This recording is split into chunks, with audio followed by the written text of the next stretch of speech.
Hi friends, welcome to my channel. இன்றைக்கி இந்த வீடியோவில் சாக்லேட் ப்ரௌனி எப்படி செய்கிறதுன்னு பார்க்கலாம். அட என்னங்க, இதுதான் நிறைய வீடியோவில் சொல்லியிருக்காங்க அப்படின்னு நினைக்கிறீங்க, தெரியுது. இதில் சின்ன சின்ன டிப்ஸு வீடியோ கடைசியில் சொல்கிறேன்.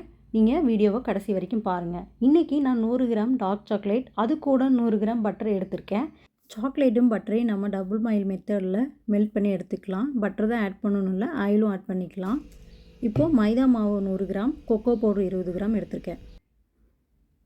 இப்போ பவுல் எடுத்துக்கலாம். 2 எக்கு உடச்சி ஊற்றி ஒரு விஸ்கை வச்சு நம்ம நல்லா ஒரு 2 மினிட்ஸ் நம்ம அந்த எக்கு நல்லா கலந்து எடுத்துக்கலாம். 150 கிராம் ப்ரௌன் சுகர் ஆட் பண்ணி நல்லா நம்ம அதை மிக்ஸ் பண்ணிக்கலாம். அந்த சுகர் நல்லா கரையிற அளவுக்கு நம்ம மிக்ஸ் பண்ணி எடுத்துக்கலாம்.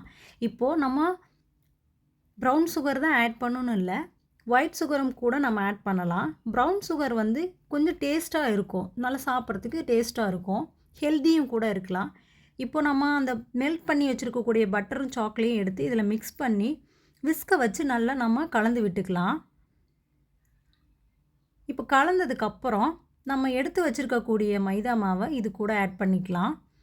இப்போ நம்ம மைதா மாவு தான் இதில் ஆட் பண்ணணும்னு இல்லை, கோதுமை மாவும் நம்ம ஆட் பண்ணிக்கலாம். கோதுமை மாவு நம்ம கலக்கிறதுனால நம்ம ஹெல்த்தியாகவும் கொஞ்சம் ஃபீல் பண்ணலாம். இப்போது இந்த கன்சிஸ்டன்சிக்கு வர மாதிரி நம்ம நல்லா கலந்து எடுத்துக்கலாம். இந்த கன்சிஸ்டன்சிக்கு வந்ததுக்கப்புறம் நம்ம பட்டர் தடவி வச்சுருக்கக்கூடிய பேன் எடுத்து அதெல்லாம் நம்ம இப்போ ஊற்றிக்கலாம். இப்போ சாக்லேட் சிப்ஸ் இது கூட நான் ஆட் பண்ணுறேன். இதுவும் நம்ம சாய்ஸ் தான், சாக்லேட் சிப்ஸ் தான் ஆட் பண்ணணும் இல்லை, பாதாம் ஆட் பண்ணிக்கலாம், முந்திரி ஆட் பண்ணிக்கலாம், வால்நட்ஸ் ஆட் பண்ணிக்கலாம். இது நம்ம டேஸ்ட்டுக்கு ஏற்ற மாதிரி ஆட் பண்ணிக்கலாம். இப்போது ஓடிஜியை 180 டிகிரிக்கு 10 மினிட்ஸ் வந்து நான் ப்ரீ ஹீட் போட்டு வச்சுருந்தேன் ஆல்ரெடி.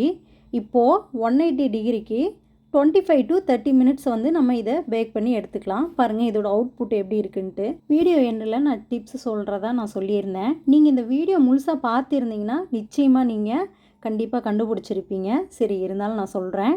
இதில் பேக்கிங் சோடா ஆட் பண்ணல, பேக்கிங் பவுடர் ஆட் பண்ணல, எந்த எசன்ஸும் ஆட் பண்ணல. அந்த டிப்ஸு நீங்களும் அதை ஆட் பண்ணாமல் செஞ்சு பாருங்கள். மைதா மாவுக்கு பதிலாக கோதுமை மாவும், ஒயிட் சுகருக்கு பதிலாக ப்ரௌன் சுகரும் நம்ம ஆட் பண்ணிக்கலாம். இதனால் சின்ன பசங்கள்லேருந்து பெரியவங்க வரைக்கும் நம்ம இதை தைரியமாக சாப்பிடலாம். பாருங்கள், சின்ன சின்ன பீஸாக இதை வந்து நம்ம கட் பண்ணி எடுத்துக்கலாம். இந்த வீடியோவை இது வரைக்கும் பார்த்த உங்களுக்கு ரொம்ப ரொம்ப ரொம்ப தேங்க்ஸ். பிடிச்சிருந்தால் லைக் பண்ணுங்கள், சப்ஸ்கிரைப் பண்ணி சப்போர்ட் பண்ணுங்கள். இதில் ஏதாவது நிறை குறைகள் இருந்ததுன்னா ப்ளீஸ் கமெண்ட் பண்ணுங்கள், எனக்கு சொல்லுங்கள். உங்களுடைய சப்போர்ட்டு தான் என்னை தொடர்ந்து செயல்படுத்த வைக்கும்.